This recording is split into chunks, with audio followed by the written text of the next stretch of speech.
A man who had experienced a heart attack was saved by me, but unfortunately, I arrived too late and subsequently lost my job. However, when I returned to the office the following day to gather my belongings, I unexpectedly encountered him there. Carla Carter navigated the bustling sidewalks of New York, her sharp heels rhythmically striking the concrete. She was running late once again, her heart racing more from anxiety than exertion as she weaved through other hurried pedestrians. Mr. Andrew is going to be furious with me, she thought, biting her lower lip.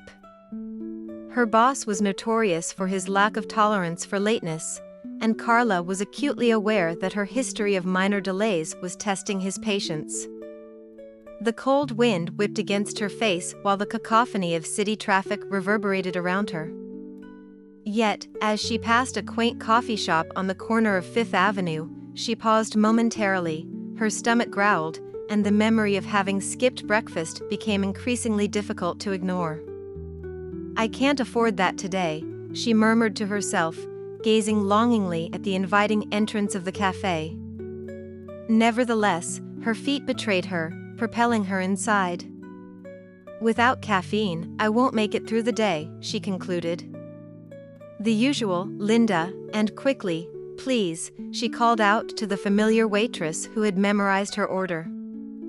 "In a hurry today, huh?" Linda remarked with a sympathetic smile as she swiftly prepared the coffee.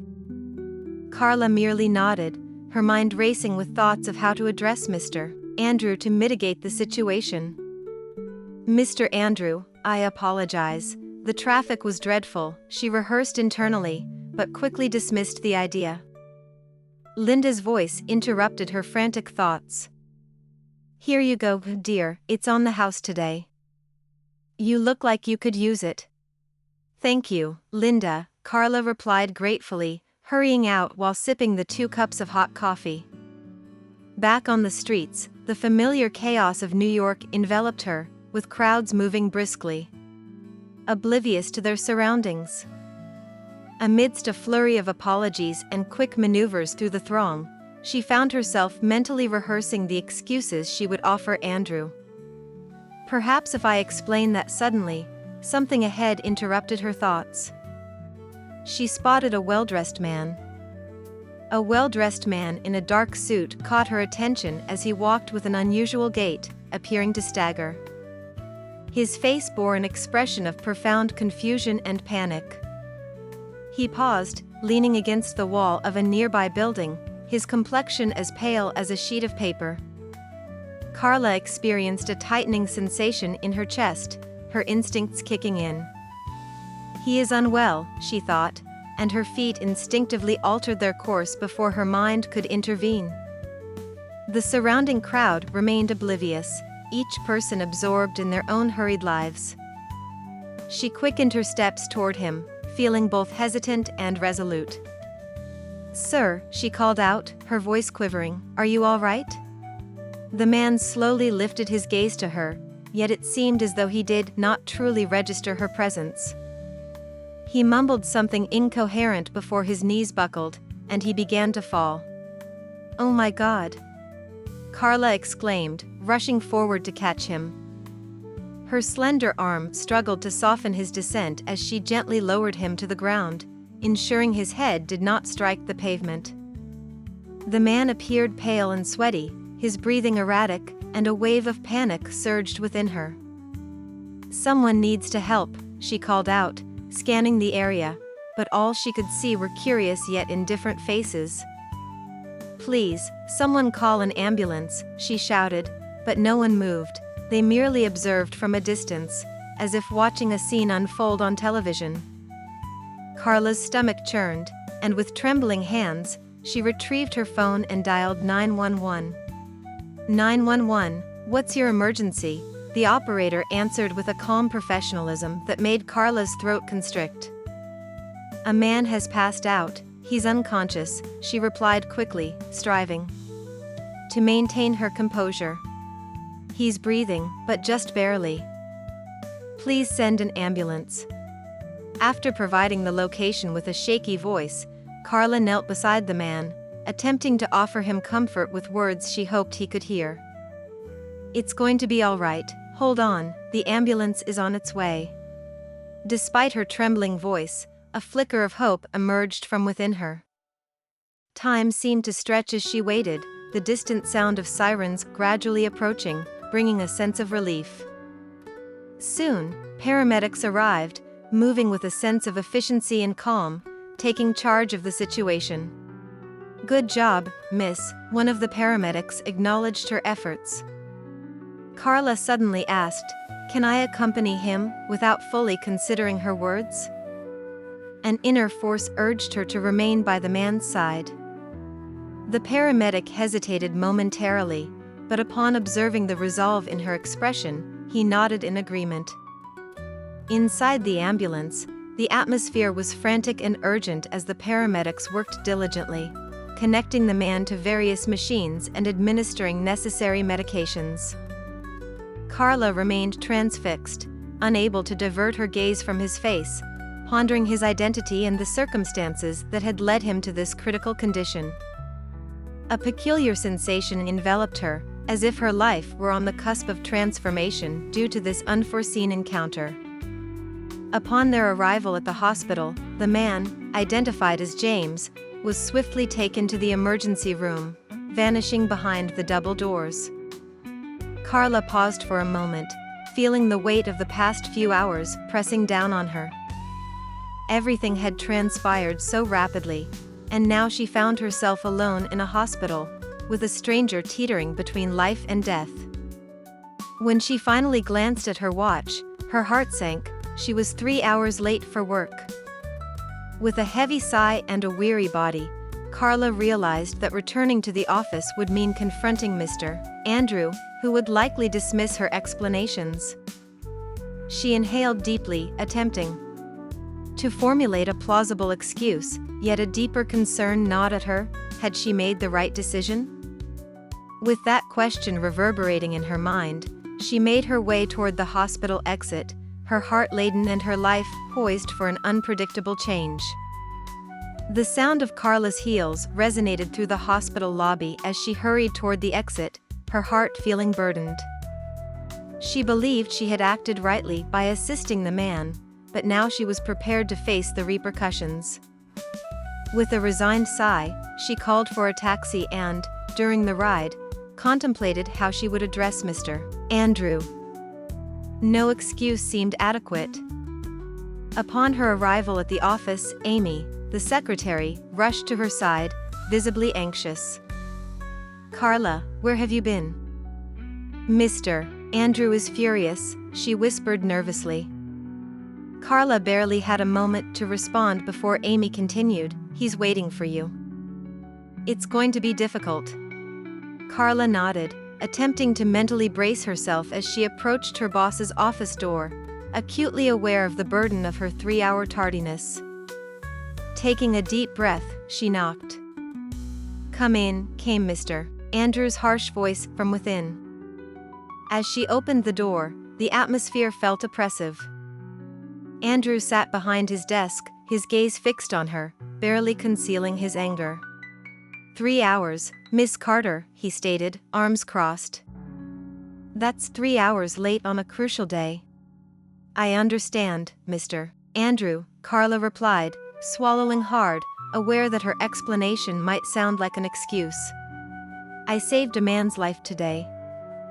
He had a heart attack on the street. I called for an ambulance and accompanied him to the hospital." Andrew let out a dry, mocking laugh. "Saving a life, is it? That may seem heroic, but what I see is a failure to fulfill your duties." "He could have died," Carla insisted, her voice quivering as she struggled to maintain her composure. "And the company nearly lost $1 million contract due to your negligence." His voice rose in anger. "I cannot keep someone like that on my team." A chill ran down Carla's spine. "Are you firing me?" she asked, her voice barely above a whisper, unable to grasp the reality of the situation. "Exactly. Pack your belongings and leave," he commanded, turning away and dismissing her entirely. Carla stood frozen for a moment, processing the weight of being fired. Tears began to well in her eyes, but she fought to hold them back as she exited the office. Outside, Amy awaited her with a sympathetic expression. "He fired you, didn't he?" she inquired, already anticipating the answer. Carla simply nodded, tears finally cascading down her cheeks. "I'm so sorry, dear." "You didn't deserve that," Amy said, offering a brief hug, though she knew words would offer little comfort. With a heavy heart, Carla returned to her desk, quietly collecting her belongings into a box, each item symbolizing her defeat. Cradling the box in her arms and feeling numb, she walked out of the office, crossing the threshold for the final time. Outside, the city continued its relentless pace, indifferent to the turmoil she had just experienced. She gazed at the New York skyline, a sense of disorientation enveloping her, yet, deep within, she recognized that her decision had been the correct one. Despite the uncertainty of what lay ahead, Carla traversed the streets with a heavy heart, accompanied by a quiet assurance that sometimes, losing everything can pave the way to discovering something new. The hum of the fan in her modest apartment was the sole interruption to the silence as she lay on her bed, attempting to comprehend the events of the previous day. She had been dismissed by Andrew without a hint of empathy, and now, as the void within her expanded, her thoughts were consumed by the stranger she had assisted. Clutching her phone tightly, she felt an inexplicable urge to contact the hospital, though she was uncertain of the reason. Did he lack family? Was there no one to care for him? With a resigned sigh, she dialed the reception. "Number for St. Luke's Hospital." "How can I assist you?" a woman's voice inquired from the other end. "Hello, my name is Carla Carter. I was there yesterday with a man who suffered a heart attack on the street. I do not know his name. Do you have any updates on his condition?" After a brief wait, the receptionist returned to the line. "Yes, the patient remains in the ICU. He is stable but still unconscious." Carla expressed her gratitude and ended the call, sitting in silence for a few moments, her gaze fixed on the phone in her hand. An undeniable urge to see him began to take root within her, as this man, whom she barely knew, occupied a significant space in her thoughts that she could not dismiss. Carla picked up her bag and made her way to the hospital, traversing the streets of New York with a peculiar blend of curiosity and concern, devoid of the urgency that had previously accompanied her. Upon her arrival at the hospital, the stark, clinical atmosphere caused her to pause momentarily. However, she soon approached the reception desk and said, "Hello, I was here yesterday with a patient who suffered a heart attack. May I see him?"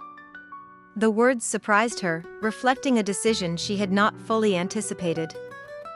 The receptionist regarded her with skepticism but proceeded to check the system, confirming, "Yes, he is in the ICU, room 305, but he remains unconscious." Carla nodded and followed the directions, her heart racing as she ascended in the elevator. Uncertain of what awaited her or what she would say, she felt a compelling need to be present. Upon entering room 305, she was met with a heavy silence. The man lay in the bed, surrounded by machines that monitored his vital signs, appearing so different from the person she had encountered on the street. Here, he was vulnerable. Carla approached cautiously, pulling a chair closer to the bed and sitting down to observe him in silence for several minutes, unsure of her next move. On a whim, she began to speak. "Hi, I don't know if you can hear me. I'm the one who called the ambulance." She hesitated, feeling somewhat foolish for addressing someone who was unconscious. "I've been thinking about you a lot since yesterday. I guess I just can't shake it off. I wonder who you are and how you ended up here alone." Taking a deep breath, she gazed at his pale face, finding an inexplicable comfort in her presence there. Well, I'm a bit lost myself, actually, she continued, a soft laugh tinged with sadness escaping her lips. I got fired yesterday. My boss, Andrew, didn't want to hear about what happened to you, he just cared that I missed work. It doesn't matter that I saved someone. Her voice softened as she reflected, so here I am, without a job and no clear idea of what comes next. She fell silent for a moment, watching the machine beside the bed as it recorded the man's slow and steady heartbeats. Carla admitted that she was uncertain about her reasons for being there. Perhaps it was simply the need to check on him, as he was the only person she had managed to assist when no one else seemed to care. Time moved slowly in the stillness of the room, and Carla found herself opening up, expressing her concerns about her job search, the stress of living in such a competitive city as New York, and her various anxieties. Strangely, the more she shared, the lighter she felt, as if confiding in this unconscious man was alleviating some of her burdens. Eventually, she recognized that it was time to leave. She rose slowly, adjusting her bag on her shoulder. I suppose I'll return tomorrow, if that's not too strange, she said with a smile, unsure of the reason behind it, as she made her way to the door. I hope you recover soon. As she exited the hospital, a peculiar sense of relief enveloped her. Although she was unsure of what had drawn her there, she sensed that being near him was somehow aiding her in confronting her own challenges, and perhaps he could sense it too.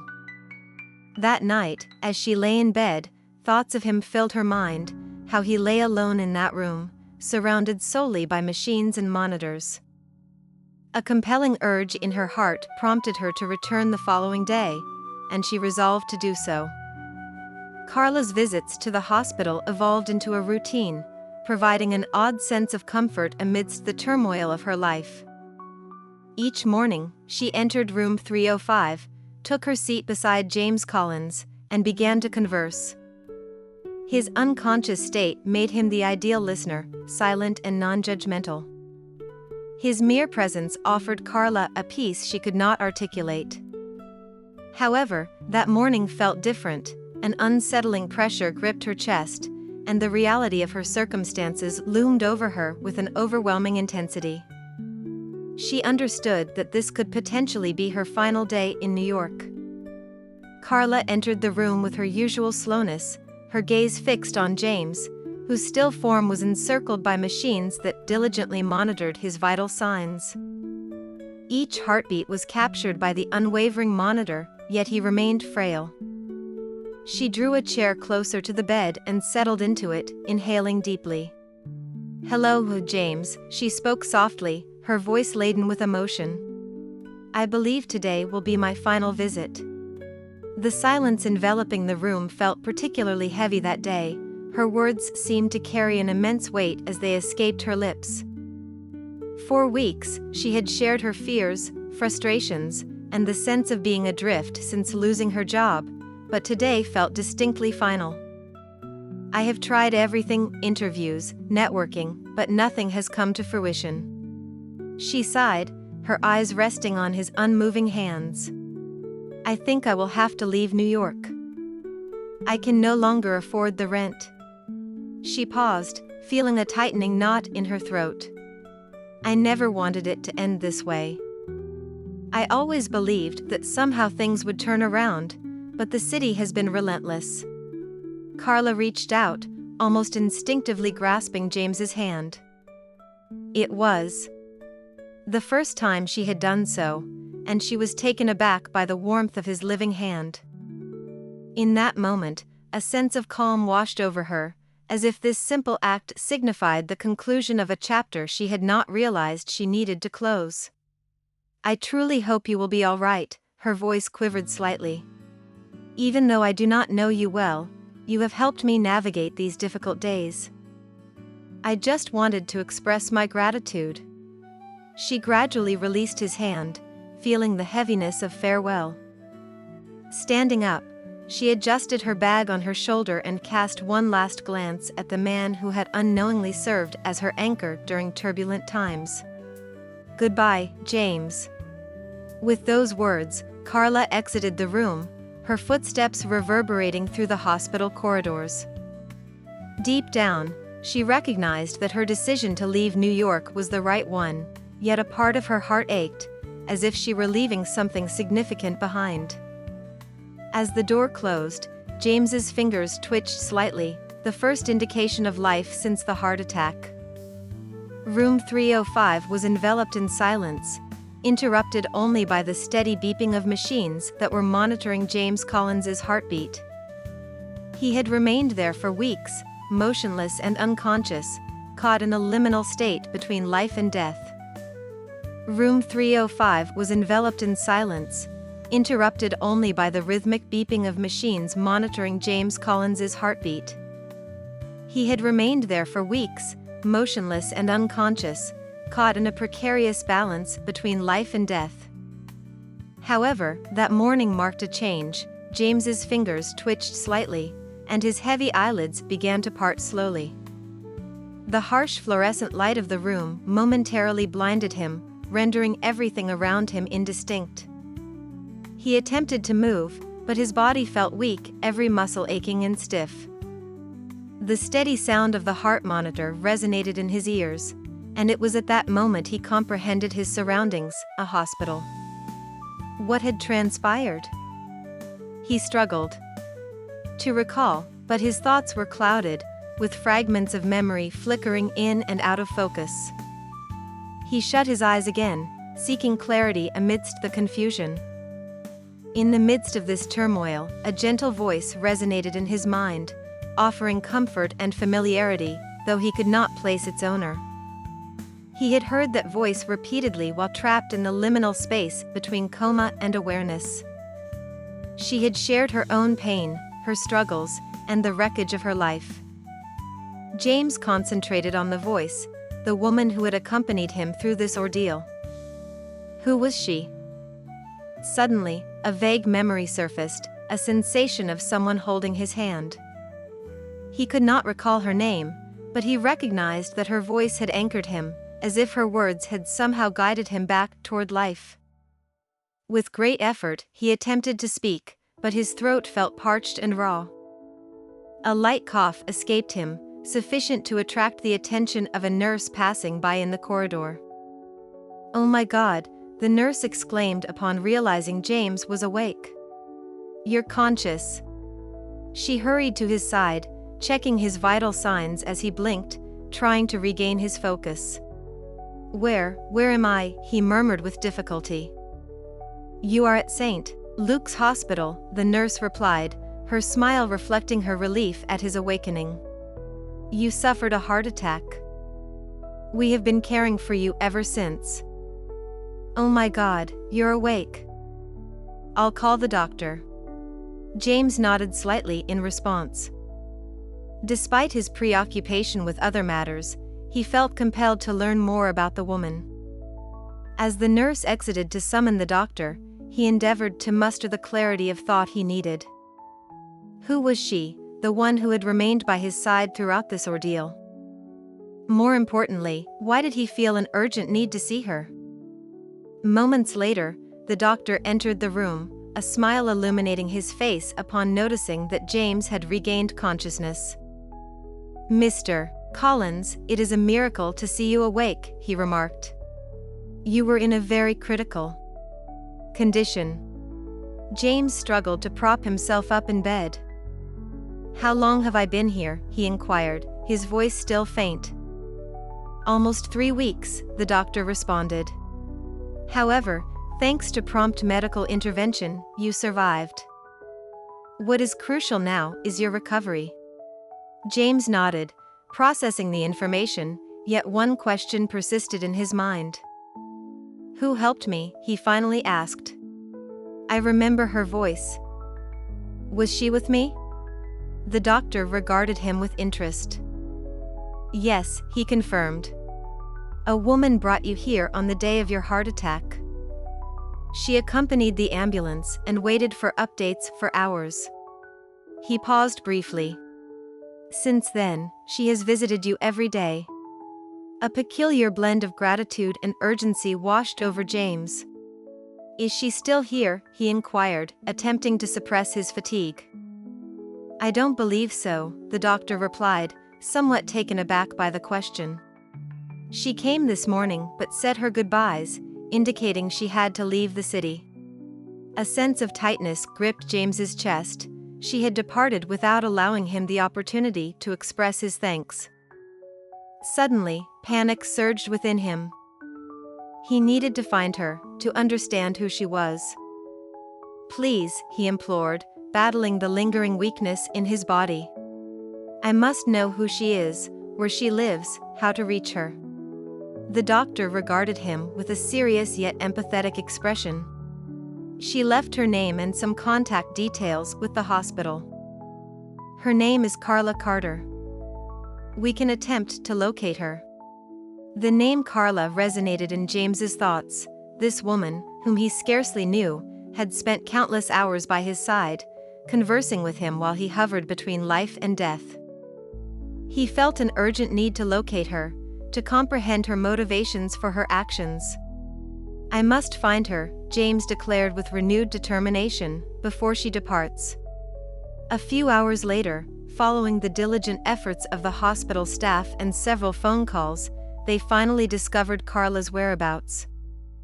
Despite his lingering weakness, James insisted on leaving the hospital at once. He could not allow her to slip away without expressing his gratitude.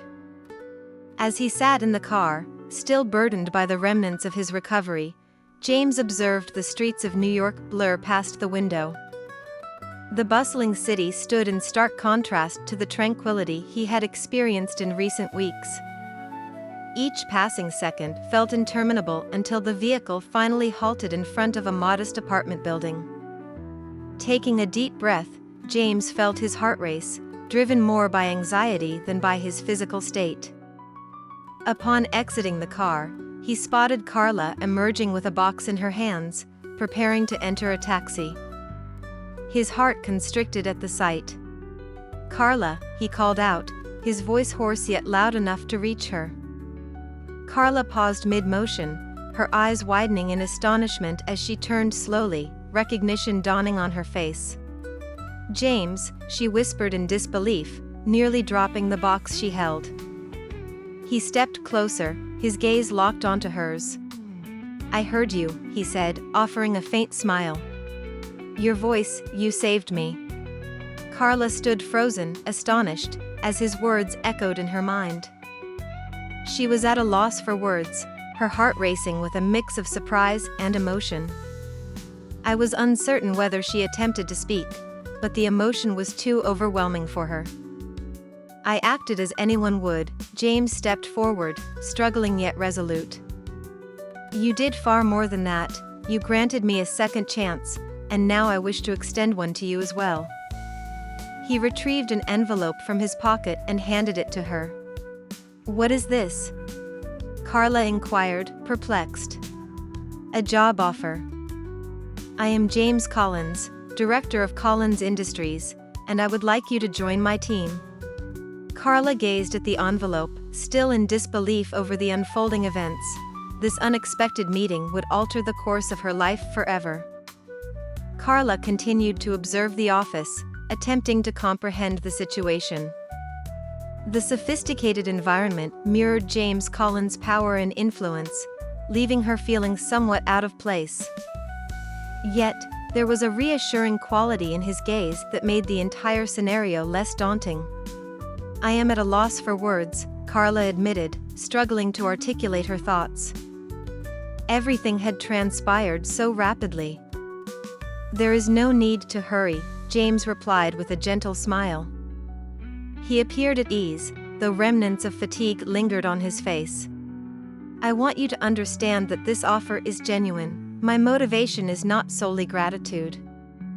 I truly believe you can assist me." "But why?" she asked, intrigued. "I am merely a former secretary with no experience in this field. It seems illogical." James leaned forward, resting his elbows on the desk, his gaze locked onto hers. "This is not about technical expertise, Carla. I have an entire team for that. He paused momentarily, searching for the appropriate words. What I need is someone I can trust, someone I know is aligned with my interests for the right reasons. You demonstrated that you could be that person without even knowing my identity. Carla felt the weight of his words resonate deeply within her. There was an authenticity in his statement that was rare in the corporate realm. She realized she was not merely another statistic or employee. James perceived her in a different light. Do you genuinely believe I am capable of this? The uncertainty lingered in her voice.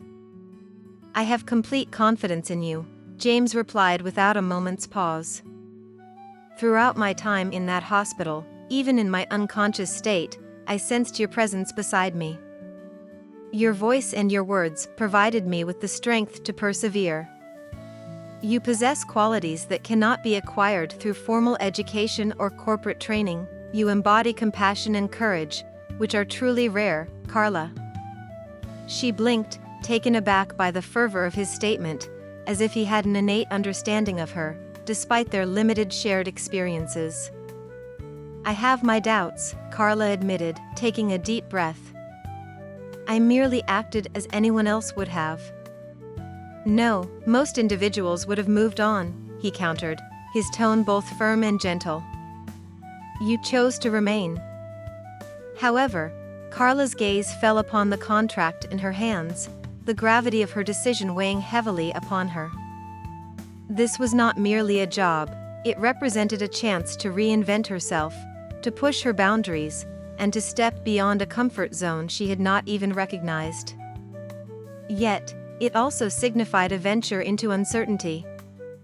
I am unsure of what lies ahead, she confessed, then met his gaze, seeking one final reassurance. I accept, she added.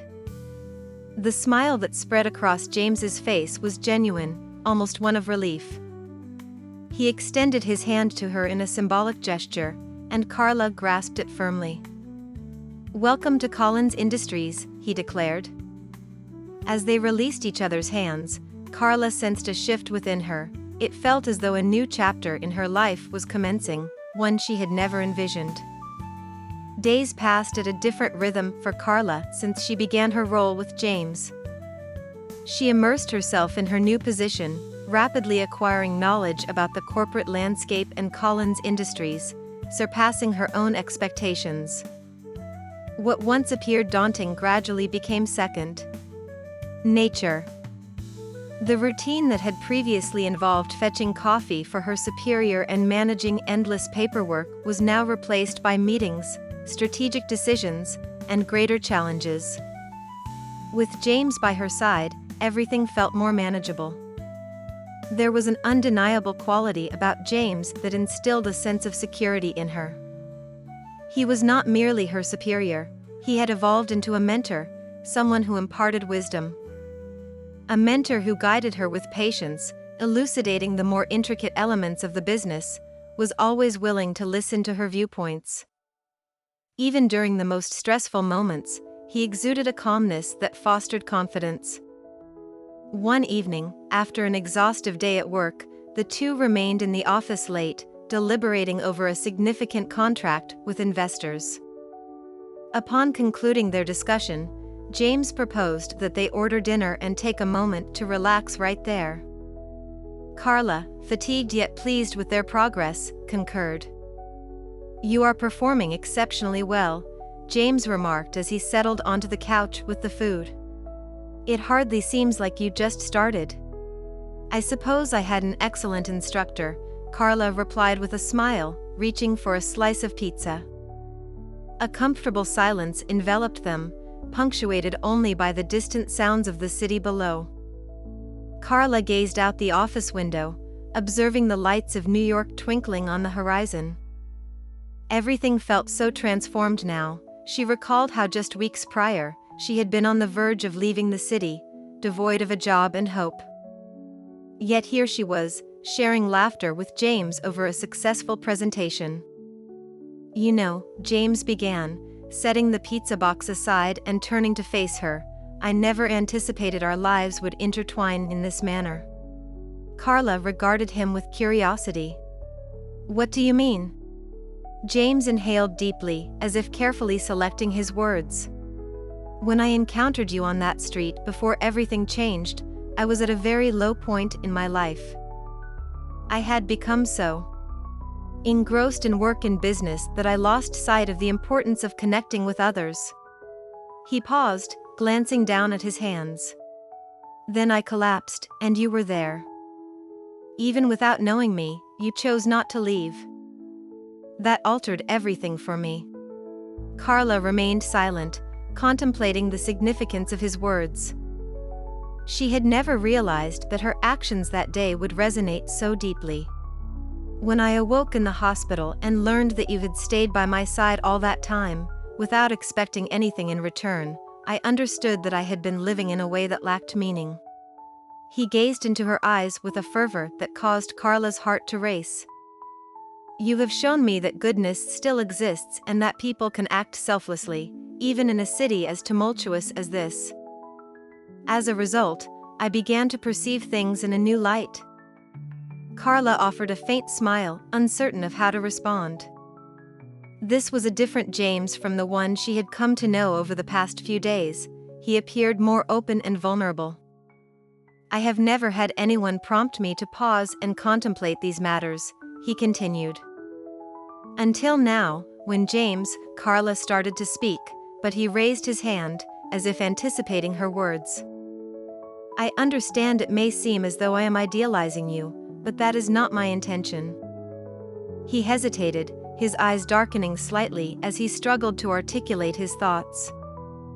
I have fallen in love with you. His declaration lingered in the air, and Carla felt time slow around her. Her eyes widened, and she found it difficult to breathe. James, who was typically so composed and focused on his work, stood before her in a state of vulnerability. I realize this may come as a surprise, and you might not share the same feelings, James continued, observing her every reaction. However, I felt it was essential to express this, as ever since you entered my life, I have felt different, and I no longer wish to conceal that. Carla regarded him with surprise, yet deep within her heart, she recognized that she felt something as well. The bond between them transcended mere professionalism. Their late-night discussions and the way he gazed at her indicated a shift within her as well. James, she began anew, a gentle smile gracing her lips. I feel something for you too. The relief that washed over James was evident, and he responded with that genuine smile that Carla cherished. However, she continued with a more serious tone, this is unfamiliar territory for me. I am still trying to comprehend the changes in my life, and I require some time to process everything. James nodded in understanding. I respect that. I am not seeking any immediate changes, I merely wanted to express my feelings and assure you that I am here for you, regardless of the circumstances. Carla smiled once more, her heart feeling lighter. Although the future remained uncertain, she felt that with James by her side, anything was achievable. As they departed the office together, New York appeared more vibrant than ever, and for the first time in a long while, Carla felt a sense of tranquility. She realized that no matter where her path led, she would not be alone. James held the door open for her, and as they navigated the illuminated streets, he subtly took her hand. This simple act conveyed everything they needed to understand they were united in this journey. Thank you for watching. If this narrative resonated with you, please give it a thumbs up and subscribe to our channel to stay updated on more engaging stories. We eagerly anticipate sharing more with you. See you in the next video.